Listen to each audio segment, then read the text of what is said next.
welcome back again, welcome back again. Your haunting eyes stare into mine. You see my thoughts and realize why I'm back again, why I'm back again.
Hey guys, I'm just home. I think there's still some people in bed, so I'm trying to like not talk so loud. But I'm gonna make a little snack 'cause I'm hungry and do some work. Super boring.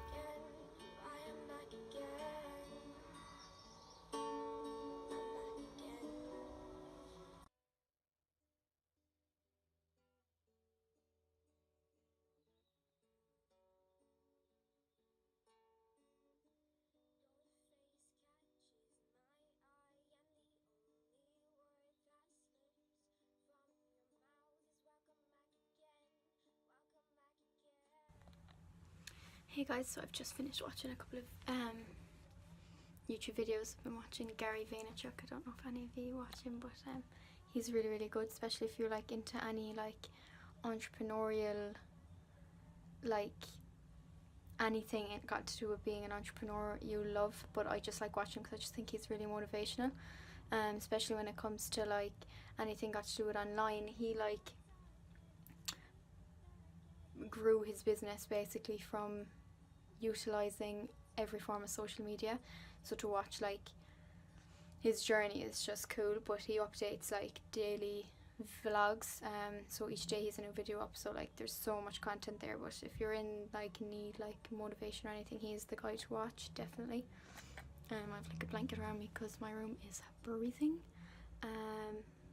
Yeah, so I'm just going to start outlining a couple of like dates and stuff for essay deadlines, just so I can see them and know where they are, because like it's November next week. I'm actually like, the semester's already gone by so fast.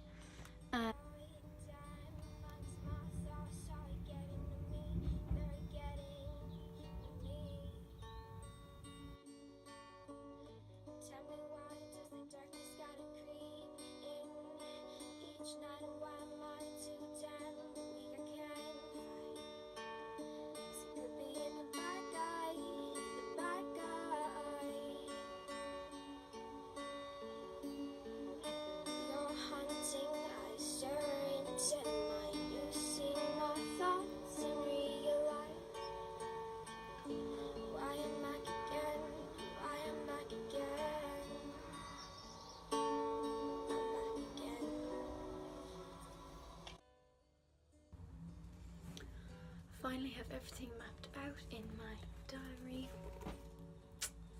See if it'll focus. Yeah, I bought this diary. It was all black. The camera's been weird. It was all black, but I ripped up like a load of magazines and just kind of decorated it, so when I could put stuff in about deadlines and stuff, it wouldn't seem so boring. Well, I got it in the Poundland here, so it was only £1. So it's super handy. But yeah, I just put in all of my deadlines that I know so far, and I have 3 modules that I don't have any deadlines for the formative essay yet, so I have to figure those out. But I feel better knowing that I've like gotten those written down and where I'm going and where I'd like what time I'd like them done by and stuff. So I'm hoping I'll have everything done by the 8th of December. That way then I can enjoy my last week here and not have to stress about getting everything in for on the 15th. I'm actually done, like this semester is done. So yeah, I'm hoping that I'll get everything done by the 8th and then I can enjoy the last week here because my birthday is actually the 10th. So it would be nice not have to do essay work on my birthday. So yeah, I'm kind of hungry now, so I'm going to go down and make some lunch, and then I'll probably just chill out until my lecture, because then my lecture's at 5, so by the time I get something to eat, and then I'll have to go about 4:30 to walk down there. Yeah, I'm actually so relieved that I got all that down on paper. The next stage now is actually writing some essays. That won't be fun. So yeah, yeah, I'm gonna go make some lunch, and there's something I want to not talk about, but kind of, it's been driving me mad here, and I think that I was debating on or whether or not to put it into this video, but I think I do. I've been finding it so hard over here, like with my accent and the way that I speak, and like I've been getting, it was funny at first when I came over because people were like, oh my god, what does that mean, what is that, like it was funny, but now it's gotten to the stage where it's being joked about, so it's getting hurtful almost. So yeah, I think I'm going to do a guide to how Irish people speak, and see yeah, because like some of the things we say are funny, and like there is things that I say that like not other Irish people do that are like personal to me that are funny, but still like it's funny the first time.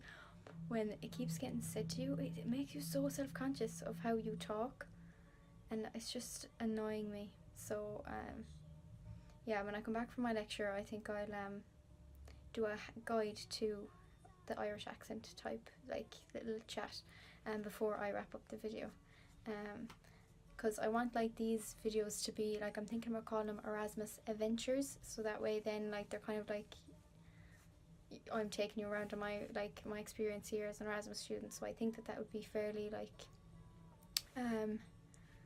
topical, because like obviously when you go to a new country you obviously speak differently to the other people, so I think it would be a good thing to put into a video to like, so if any other students seen it, they'd be prepared, like just be prepared to be a bit different, because you're not like from here. So I wasn't prepared for it at all.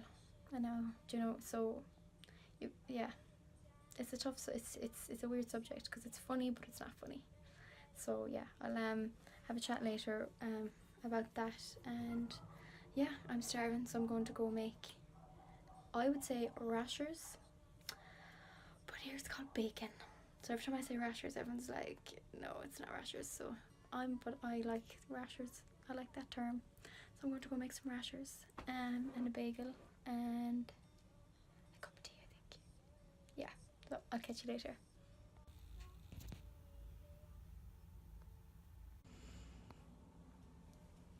Hey guys, I'm just on my way now to my lecture. I've hit a small bit of a wall. I had a bit of a sneaky nap. Just like closed my eyes for 20 minutes.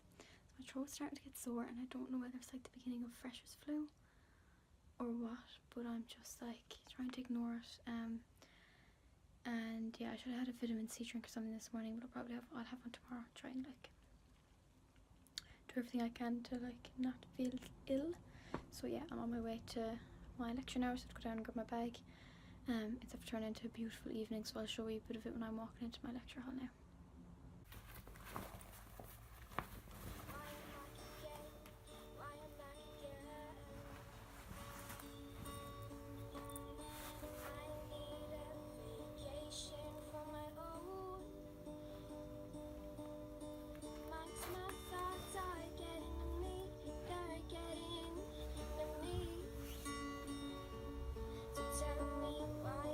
Darkness got it creeping each night.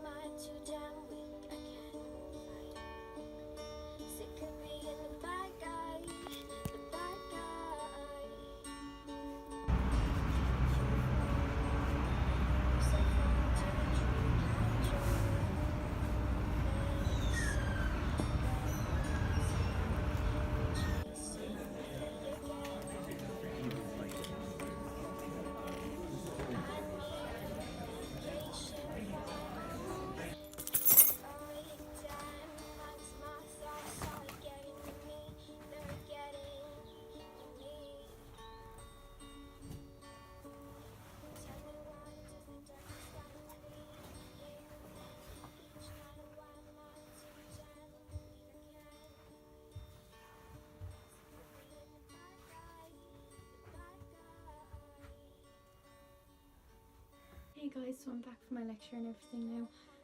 It's kind of this evening. It's about, I think about 7:30, 8 maybe. I just thought I'd sit down and have a chat with you about the whole accent thing I was talking about earlier.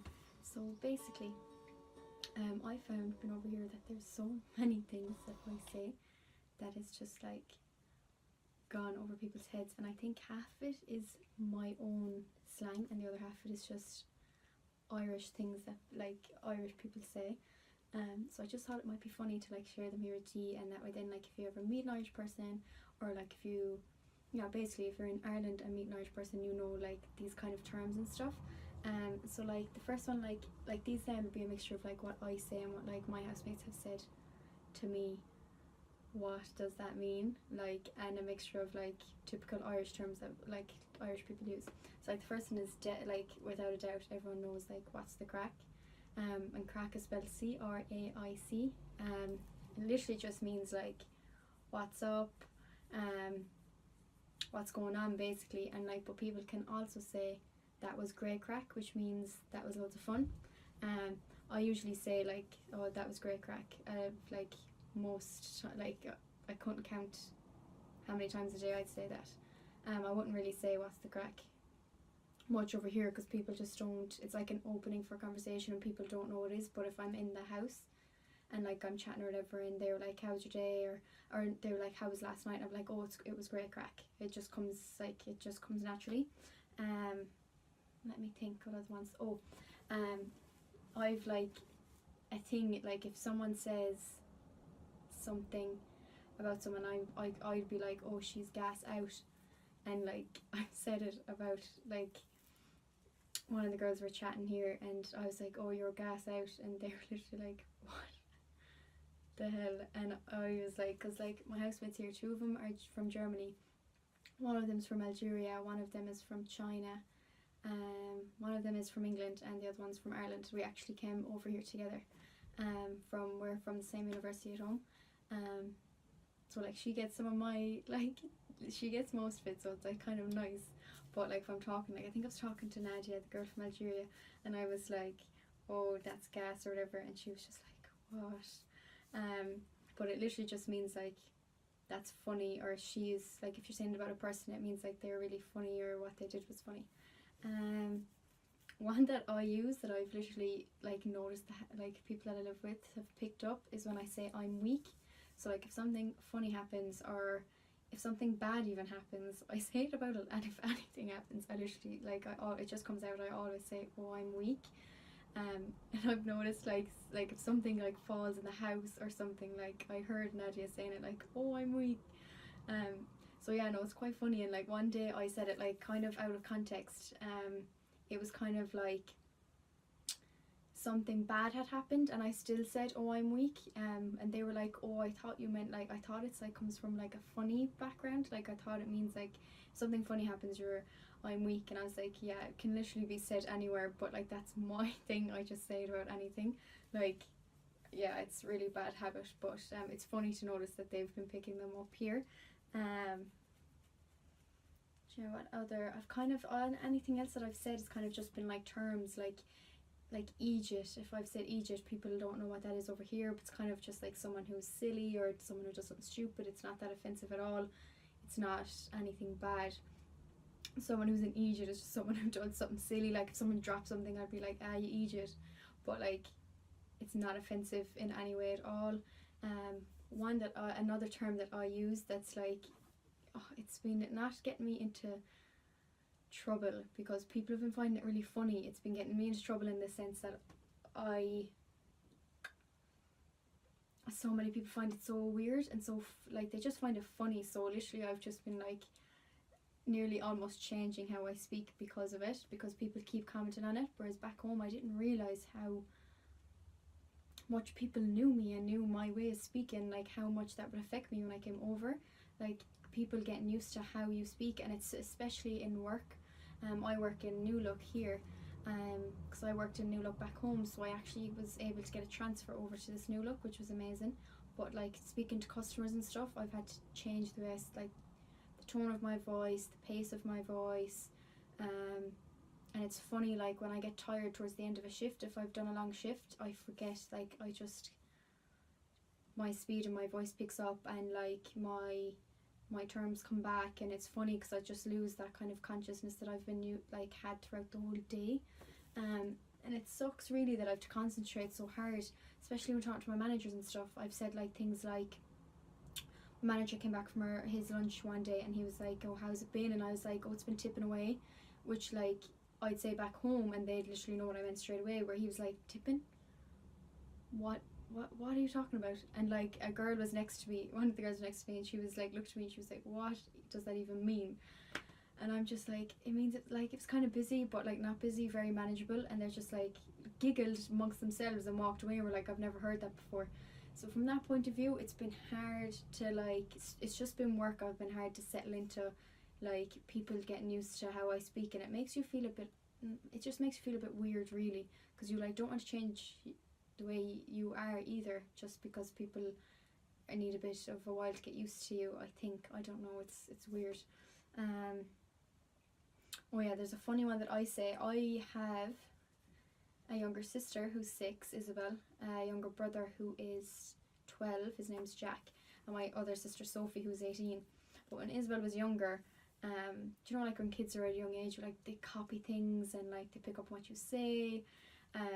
So like when she was like kind of like a baby and kind of coming into a toddler and picking up words and stuff, I was like, I cannot swear around her. I was like, I don't want her to pick up anything. Like it's alright saying like just letting one slip here and there, but you just don't want them to pick up anything. I was like, no, I can't do it. And like around that time I would have like been, I was like a teenager, so I was like, let F slip here and there, and like I was just like, no, I need to cop on and just like be conscious of her. So instead of using the F word, I started using the word feathers, and I was like, it has the it feels the same, it gets out the same anger if you need to like let it out. So but I've carried it on like throughout the years, so like literally I'd be like, what the feathers, or like, oh my god, or if I drop something I'd be like, feathers, and like it's like I use it like angrily, like it's like an angry thing. But like I said it in work last week, and the laughing that I got, you just forget that people don't know. It's so weird, I can't explain the experience. But I've said it here as well, and like people have like, since they know I've such my own way of talking, they haven't really commented on it. But like it'd be like a week later and they'd be like, I might say it and say it, and they'd be like, yeah, you said it last week, and I just thought it was so funny. And I was like, yeah, it's just but once you explain to people why you say it, then they're kind of like, oh my god, that makes sense, like that's cute or whatever. I'm like, yeah. But yeah, feathers, I say the whole time. I always say, what the feathers, or like I'll use it in the middle of a sentence, and it doesn't, in my head it makes sense, but when I say it, like it shouldn't really be put in there, but I think it has a good reason to be. It's a good word, like I'll probably say it for furthermore.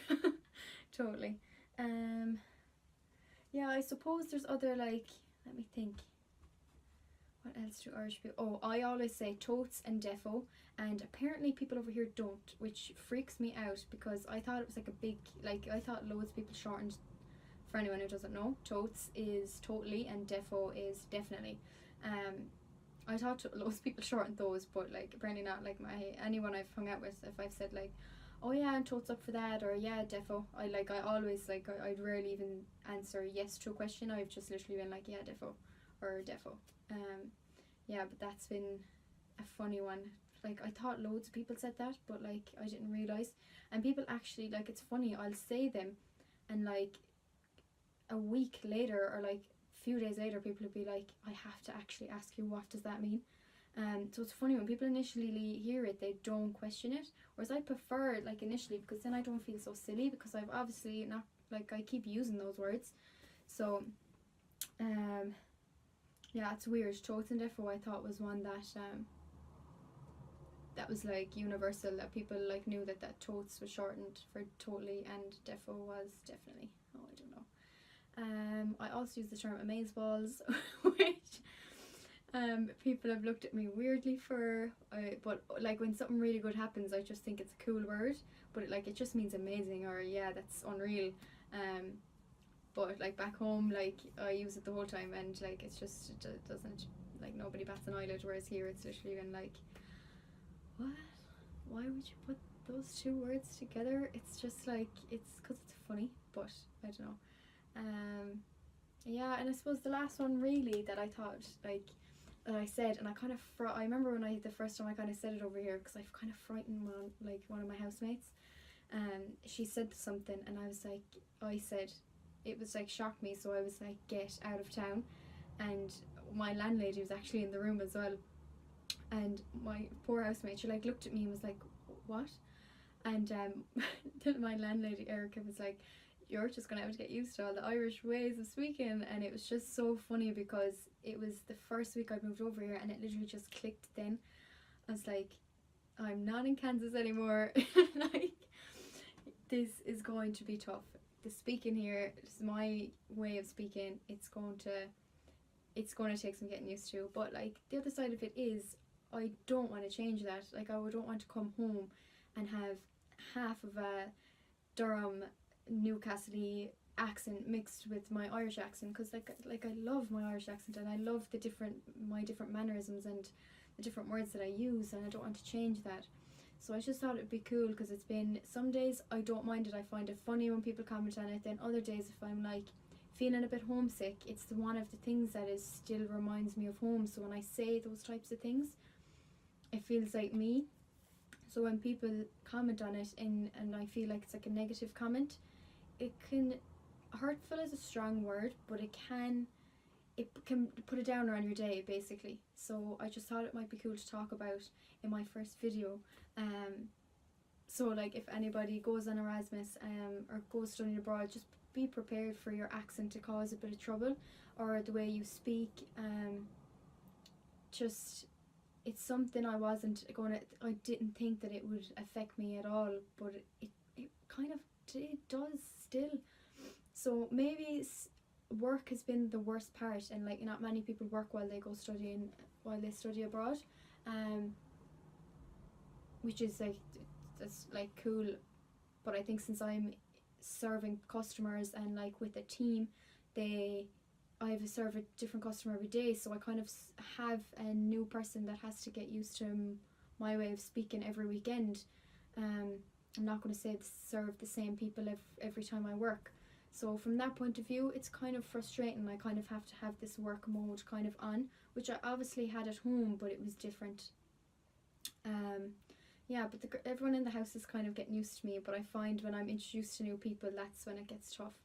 But you just gotta roll with it. It's what makes me. So like, it's just part of you. Like, well, if I can say anything, it's like, don't change yourself. If you do this is like, if you go studying abroad, or you go traveling, or you're like taking on a new experience, you're meant to, like, at the end of the journey, find yourself more and feel more you. You don't want to have to taken up things and have taken up new habits that have made you less you, unless you want to, unless you come over like to a place and want to like better your English. If you don't speak English and like want to have more of an English accent and stuff, then that's amazing. But obviously for me, I speak English, so I'm just trying to keep my Irishness to my English as much as I can. It was something cool as well, actually, when I moved over. A lot of people I met, especially in the Erasmus kind of community, people from different countries, not necessarily in England, thought I spoke fluent Irish. Like, they thought, and they call it Gaelic over here as well, which I think is bizarre. Like, loads of people have said to me, is it not Gaelic? And well, back home we just call it Irish. But they thought that was my first language, which I thought, like, in one sense I was like, oh my god, I kind of wish it was, because I do love Irish. But it's just mad, like, what people interpret from their perspective of another culture. But yeah, that's kind of it, I think, really. I hope you like this video. It was kind of boring today, I know. I didn't really do much, but I just thought I'd get started into it, because I just thought it'd be cool. Honestly, I love editing, and I was like, how can I practice it for when I go back to college? Because I study English and media. So I was like, why not just, because I have my blog, I was like, why not just start making videos? It could be fun, could be cheesy, but like, I just thought, why not? Because like, I love talking anyway, I might as well talk in front of a camera. And like I'll get to edit the video then and see how it turns out. Yeah, and I thought then it'd be cool, like next year or in a couple of years I'll be able to look back on all the videos that I created while here, and like it'd be like a memory book almost. But yeah, hopefully, like I don't know what way to do it. Do I vlog every other day? Do I try and just do one big video once a week, or what? I'll see how hard I find the editing process, I think, because I'm a bit out of touch with it. I haven't edited stuff in a while. Yeah, so yeah, hopefully you like them. I'm thinking about calling the segment kind of Erasmus Adventures, so people will know, oh, this is like an Erasmus video, and then if I do something different I'll put a different title on it. But for the moment I think I'm just going to vlog daily and call it that. So yeah, hopefully you like it and like it and see Durham. It's such a beautiful town. Such a beautiful town. So hopefully you'll enjoy seeing me do stuff, and obviously hopefully like I might do more interesting things, and I'll definitely video that and all that. So that's kind of it really. I have one or two blog posts on my blog, which I'll leave linked down below, if you want to check them out, about one or two experiences that I've had so far in Durham. We went to a ceremony called Matriculation, which was amazing, in the cathedral here, so if you want to read about that, or I think I wrote about my top tips for surviving Freshers Week, which was one I wish I could have had, a guide I wish I could have had coming over. Yeah, and I've got a couple of more ideas for blog posts that I want to put up as well. And yeah, I think that's it. So if you watch this video, thanks so much for watching, and I'll see you in my next one. Bye.